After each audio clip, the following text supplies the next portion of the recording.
구약성경 321페이지에 있습니다. 여호수아서 2장 1절에서 7절까지 말씀.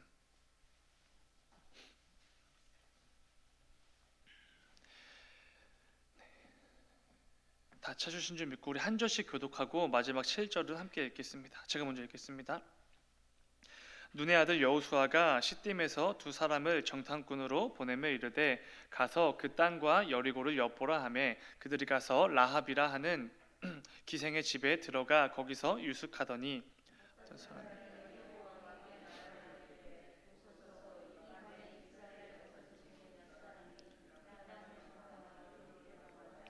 여리고 왕이 라합에게 사람을 보내어 이르되 내게로 와서 내 집에 들어간 그 사람들을 끌어내라. 그들은 이 온 땅을 정탐하러 왔느니라.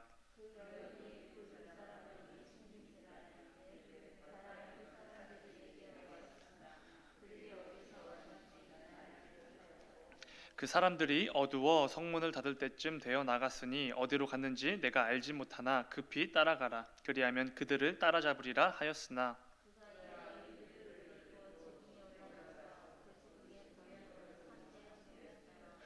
그 사람들은 요단 나루터까지 그들을 쫓아갔고 그들을 뒤쫓는 자들이 나가자 곧 성문이 닫았더라. 아멘. 아멘.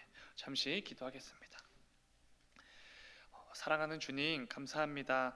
아버지, 새벽에도 우리를 깨워주셔서 또 예배자로 한 사람 한 사람 불러주셔서 이 귀한 예배의 자리 가운데 나아오게 하시니 주여 진정으로 감사드립니다.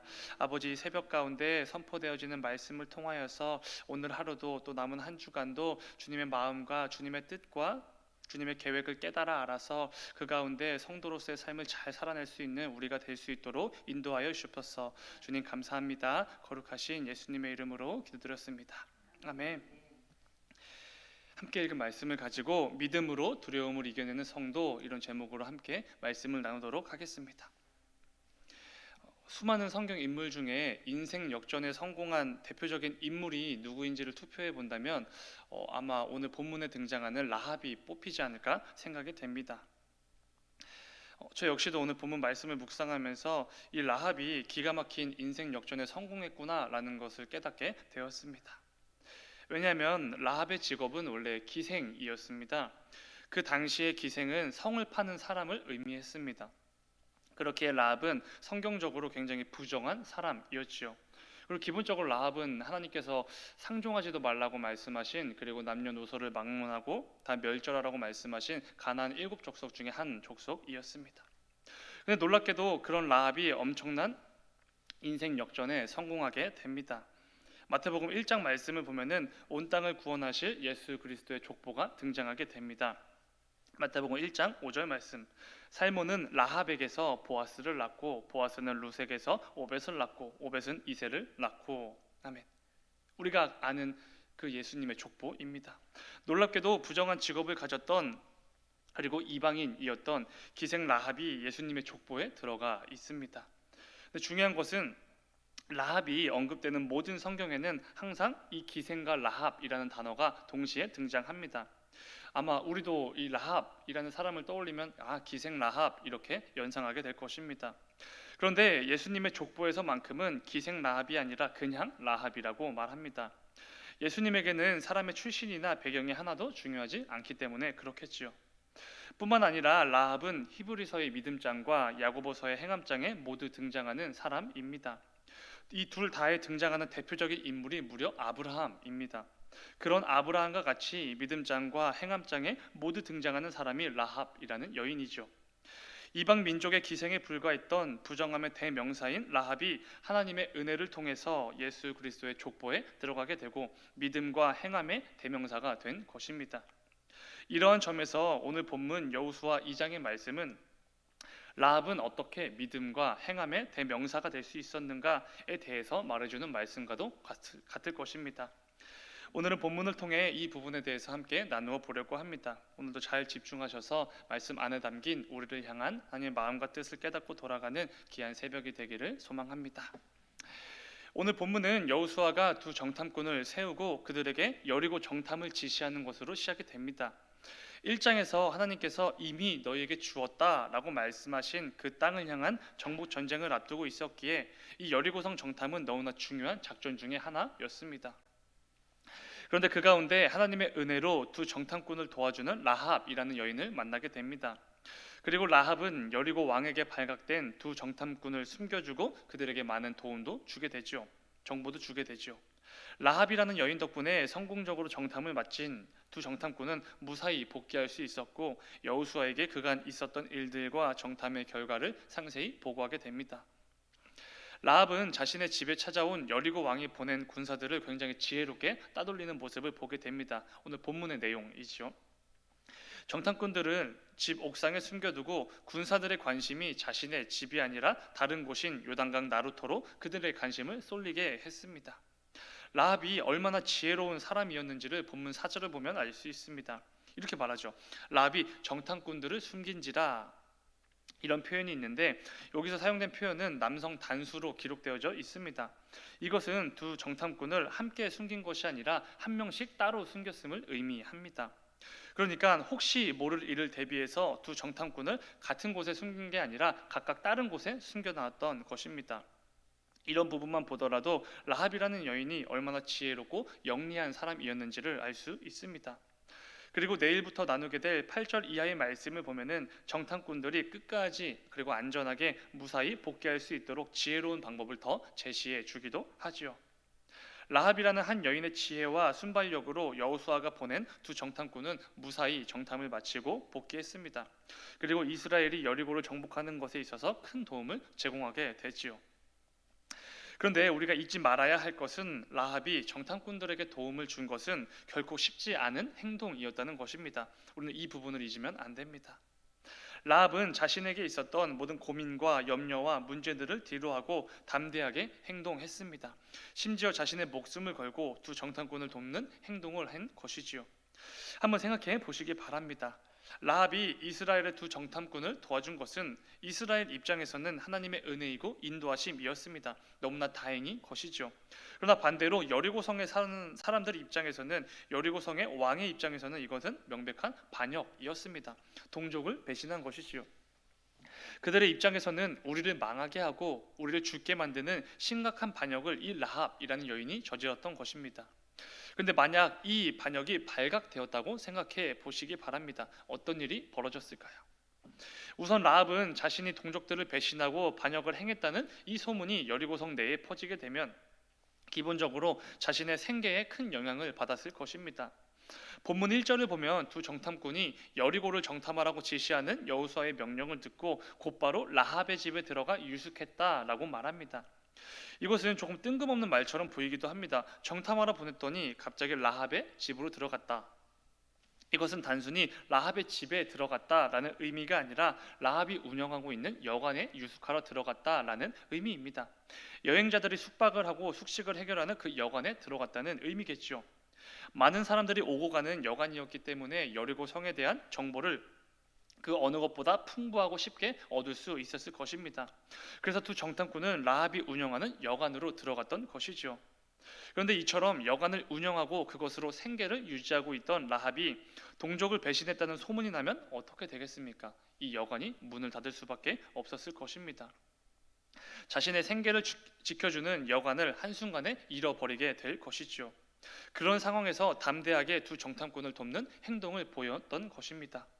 그런데 사실 생계를 위협받는 것도 물론 문제이기는 하지만 지금부터 말씀드릴 다른 문제들을 들여다보면 사실 이 생계에 대한 문제는 그렇게 큰 문제는 아니었습니다. 왜냐하면 만약 이 반역이 들통나게 되면은 라합은 사지가 절단되어서 동족을 배신하고 반역을 일삼은 죄인에게는 어떠한 강력한 처벌이 내려지는지를 보여주는 본보기로 삼아졌을 것이기 때문에 그렇습니다. 가장 끔찍하고 비참하고 수치스러운 방법으로 처벌을 받았을 것입니다. 그들의 입장에서는 너무나도 끔찍한 반역이었기에 당연한 것이죠. 라합은 지금 이런 위협을 무릅쓰고 두 정탐꾼을 도왔던 것입니다. 자신의 목숨을 걸고 과감하고 담대한 행동을 한 것이지요. 뿐만 아니라 우리가 조선시대를 배경으로 한 영화를 보면은 반역에 가담한 사람이 잡히면은 반드시 그 사람뿐만 아니라 그 가족들도 함께 몰살하는 것을 보게 됩니다. 고대 근동에도 마찬가지였습니다. 라합 역시도 자신의 반역이 발각되어서 붙잡히게 되었다면 자기뿐만이 아니라 온 가족이 몰살되었을 것입니다.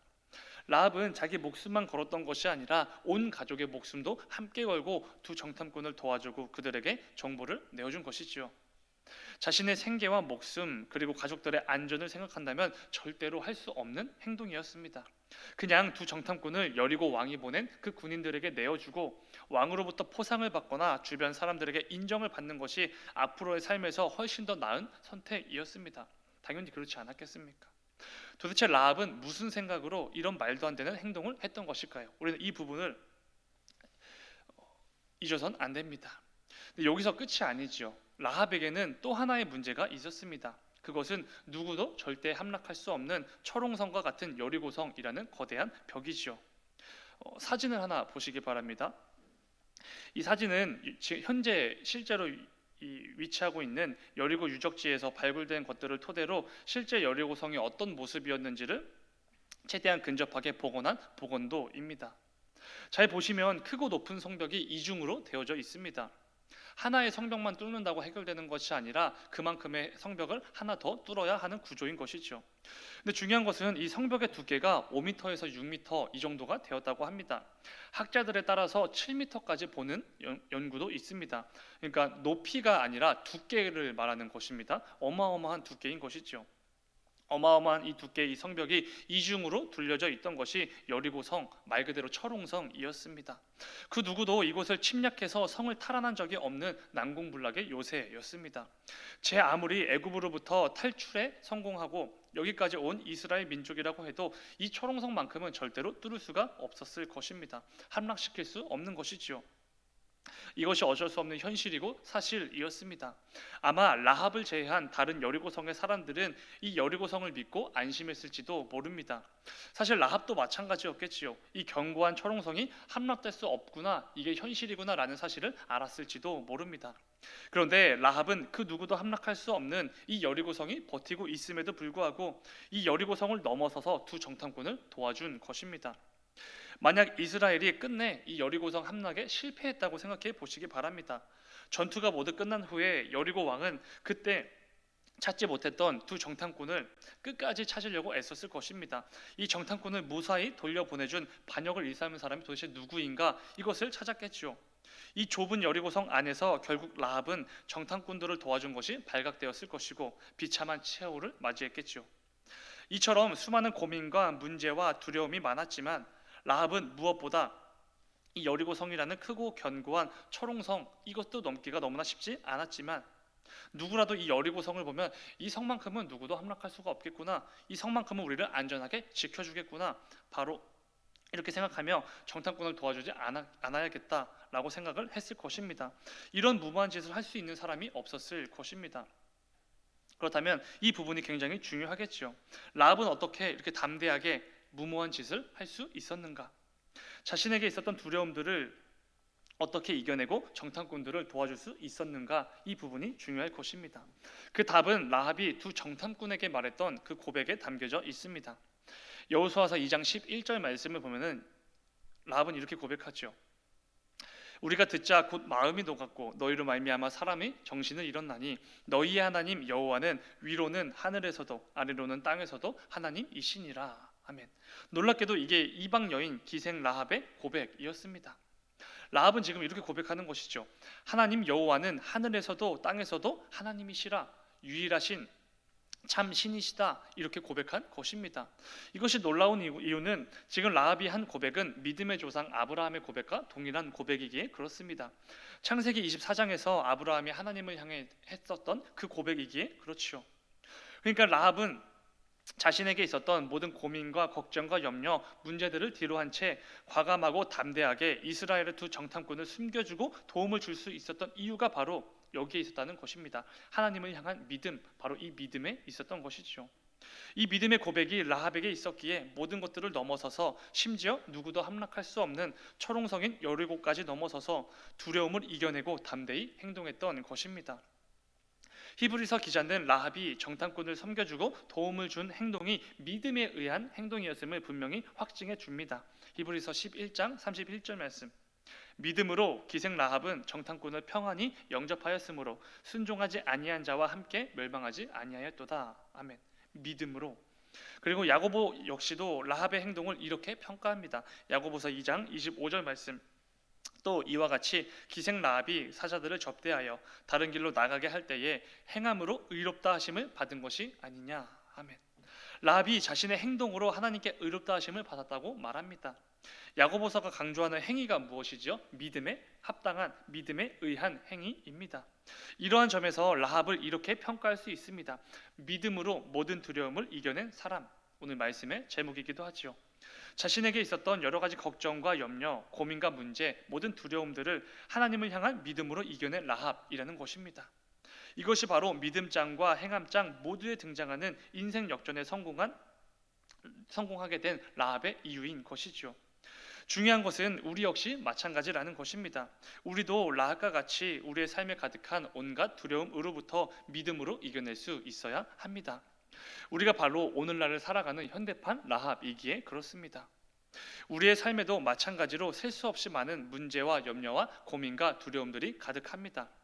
라합과 같이 생계가 달린 문제가 있을 수도 있고 가족과 사랑하는 사람의 건강에 대한 문제가 있을 수도 있습니다. 이 외에도 무수히 많은 두려움들이 우리에게 가득하지요. 또 때로는 여리고성과 같은 도무지 해결할 수 없고 생각만 해도 숨이 막히는 초롱성들이 우리 삶에도 견고하게 버티고 있을 때가 분명 있습니다. 그럴 때마다 오늘 말씀에서 등장하는 라합의 담대함을 기억하시길 바랍니다. 자신에게 있던 온갖 어려움과 두려움들을 오직 믿음으로 이겨냈습니다. 생계 그리고 나와 가족과 이 모든 것들의 건강과 안전 그리고 여리고 성이라는 견고한 성이 여전히 버티고 있었지만 이 모든 두려움들을 넘어설 수 있게 해주는 그 믿음이 있었기에 라합은 모든 것들을 충분히 이겨낼 수 있었던 것입니다. 모든 것들을 주관하시고 다스리시는 참신이신 하늘에서도 땅에서도 유일하신 하나님, 그 창조자 하나님을 향한 믿음이 있었기에 이겨낼 수 있었던 것입니다.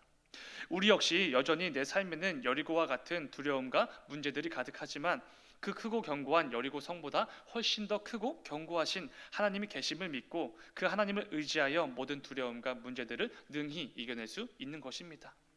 믿음으로 두려움을 이겨냈던 라합처럼 오늘날을 살아가는 현대판 라합인 우리 역시도 믿음으로 두려움을 이겨내는 우리가 될 수 있도록 함께 기도하며 나아가는 이 새벽이 되기를 소망합니다. 성경에 등장하는 라합과 아주 비슷한 또 한 여인을 소개하면서 오늘 말씀을 마무리하려고 합니다. 예수님께서 공생의 사역을 하시던 중에 베단이라는 지역에서 잠시 머무셨던 적이 있습니다. 그때 한 여인이 예수님을 찾아와 굉장히 귀한 그리고 값비싼 향유 한 옥합을 주님의 머리에 붓습니다. 복음서에 따라서 발에 붓는 경우도 있죠. 그때 주님께서 이렇게 말씀하셨습니다. 이 여인을 위해서 그 주변에 있던 사람들에게 했던 말씀이죠. 마태복음 26장 13절 말씀. 내가 진실로 너희에게 이르노니 온 천하에 어디서든지 이 복음이 전파되는 곳에서는 이 여자가 행한 일도 말하여 그를 기억하리라 하시니라. 아멘. 참으로 귀하고 굉장히 놀라운 말씀입니다. 구원의 기쁜 소식이 복음이 전해지는 곳, 그곳이 어디든지 그곳에서는 이 여인에 대한 이야기도 반드시 함께 전해라. 이런 말씀이기에 그렇습니다. 주님의 이 말씀에 따라 마태복음과 마가복음 그리고 요한복음에는 이 일이 기록되어져 있습니다. 예수님의 말씀처럼 실제로 복음이 전해지는 곳곳마다 그 어디든지 이 여인에 대한 이야기도 함께 전해지는 것이죠. 그런데 예수님께서 이 여인을 위해 이토록 귀한 말씀을 하신 이유가 너무나 중요합니다. 단지 그 귀한 향유를 예수님을 위해서 사용했기 때문이 아니기 때문에 그렇습니다. 이것은 예수님께서 곧 십자가에 달려 죽으시는 그것에 대한 어떤 장례 절차로서 행한 것이기 때문에 예수님께서는 이것을 귀하게 보시던 것입니다.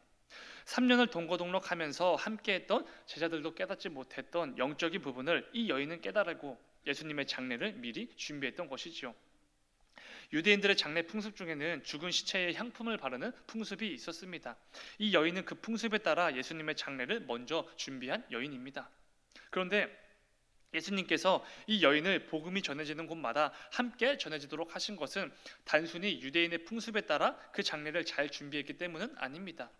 이 여인의 행동 역시도 여러 가지 고민과 염려와 문제들을 뛰어넘어 믿음으로 행한 과감하고 담대한 행동이었기 때문에 그렇습니다.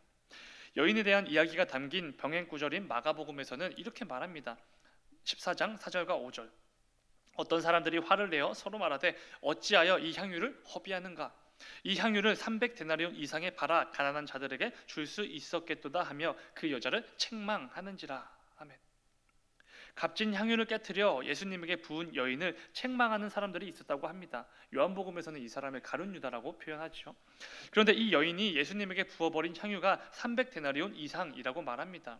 그 당시에 일반 노동자나 군인의 하루 일당이 한 데나리온이었습니다. 그러니까 300일 동안 일한 돈을 한 푼도 쓰지 않고 열심히 모아야지만 살 수 있는 것이 이 향유 옥합이었다는 것이죠. 그런데 300데나리온 이상이라고 했으니까 그 이상의 훨씬 비싼 최고급 향료였던 것입니다. 그 당시에는 여인의 몸으로 수입을 유지하는 게 결코 쉽지 않았습니다. 그런데 이 여인은 그 당시 기준으로 1년 연봉에 가까운 어쩌면 그 이상의 값어치를 하는 향유를 예수님의 장례를 위해서 혼자 독단으로 사용했던 것입니다. 하루 일당도 아니고 일주일의 주급도 아니고 무려 1년치 연봉을 몽땅 쏟아부은 것이죠. 이 여인에게도 분명 물질적인 고민과 생계에 대한 염려가 있었을 것입니다. 그러나 이 여인은 온 땅을 구원하시기 위해 십자가에 달려 죽으실 예수님을 위해 그 모든 고민과 염려와 문제들을 내려놓고 향유 옥합을 깨뜨렸던 것입니다. 또한 여인도 분명히 알았겠지요. 자신이 이 값비싼 향유를 예수님께 깨뜨려서 부으면 주변에 있는 사람들이 책망을 하고 나무랄 것을 분명히 알았을 것입니다. 왜냐하면 이게 그때 당시에 당연했던 관습이었기 때문이죠. 여인들을 낮게 여기고 별로 신경을 쓰지 않던 그 시대에 300데나리온이나 되는 향유를 여인이 몽땅 사용한다고 하면은 분명히 책망과 비난을 받게 될 것을 알았을 것입니다. 그러나 이 여인에게는 그런 것은 별로 중요하지 않았던 것 같습니다. 주변 사람들이 자신을 어떻게 생각하든지 그리고 뭐라고 책망을 하든지 전혀 신경 쓰지 않은 것이지요. 오직 구원자 되시는 예수님에게 집중하고 예수님을 위해서 자신이 할 수 있는 최선을 다한 것입니다. 그리고 그것이 향유 옥합을 붓는 것이었죠. 예수님을 찾아와 값비싼 향유 옥합을 깨뜨려 부었던 이 여인의 행동은 결코 쉽고 가벼운 행동이 아니었습니다. 가벼운 결정도 아니었죠. 이 여인은 믿음으로 담대하게 행한 것입니다. 그래서 우리 주님께서는 이 여인을 위해서 이렇게 말씀해 주신 것이지요. 이 복음이 전파되는 곳에서 이 여자가 행한 일도 말하여 그를 기억하리라 하시니라. 여인이 행한 믿음의 행동은 분명히 복음과 함께 전파될 만큼의 큰 영향력이 있는 행동이었습니다. 그리고 이 행동을 우리에게도 요구하신다는 것이지요. 사랑하는 여러분, 우리의 삶이 이런 귀한 삶이 되기를 소망합니다. 예수님께서 믿음으로 살아내는 저와 여러분의 삶을 보시고 조국희 강도사의 삶이 복음과 함께 전파되게 해라, 이런 귀한 말씀을 해주시면 얼마나 좋겠습니까? 조국희 강도사, 그의 삶을 기억하고 그의 삶이 성도들의 신앙의 본으로 삼아라, 이런 삶이 살게 된다면 얼마나 귀하고 복된 삶이 되겠습니까? 말씀 맺도록 하겠습니다. 오늘 말씀을 잘 기억하시고 오늘 하루도 각자의 삶으로 나아가서 라합과 같이 담대하게 믿음으로 승리하는 저와 여러분이 되기를 간절히 소망합니다. 이 세상은 점점, 그리고 우리가 살아가는 이 세상은 성도가 살아가기 힘든 것처럼 변해가고 있습니다. 교회가 살 수 없는 것처럼 계속해서 외치고 있지요. 그러나 전혀 그렇지 않습니다. 성도의 믿음이 이 세상을 이기기 때문에 그렇습니다. 요한일서 5장 4절 말씀은 이렇게 말합니다. 무릇 하나님께로부터 난 자마다 세상을 이기느니라. 세상을 이기는 승리는 이것이니 우리의 믿음이니라. 우리 성도의 믿음이 이 세상을 이긴다고 분명히 말씀해 주셨습니다. 우리 삶에 가득한 모든 두려움과 문제들 앞에서, 그리고 이 세상 앞에서 지지 마시기 바랍니다. 우리 성도의 믿음이 반드시 이기기 때문에 그렇습니다. 오늘 하루도 앞으로 남은 모든 삶의 여정 속에서도 우리에게 허락된 이 믿음을 가지고 여리고 성과 같은 모든 두려움들을 과감히 정복하며 나아가는 저와 여러분이 되기를 간절히 소망합니다. 우리 잠시 기도하겠습니다. 사랑하는 주님, 우리 삶에도 가득한 여리고와 같은 이 모든 두려움 앞에서 담대히 승리를 취할 수 있도록 우리에게도 굳건한 믿음을 허락하여 주시옵소서. 그 믿음을 가지고 이 세상으로 나아가 내가 속한 모든 삶의 자리로 담대하게 나아가 승리를 취하고 그 모든 것들을 정복하며 나아가는 우리의 복된 인생이 다 되게 하여 주시옵소서. 주님 감사합니다. 거룩하신 예수님의 이름으로 기도드렸습니다. 아멘.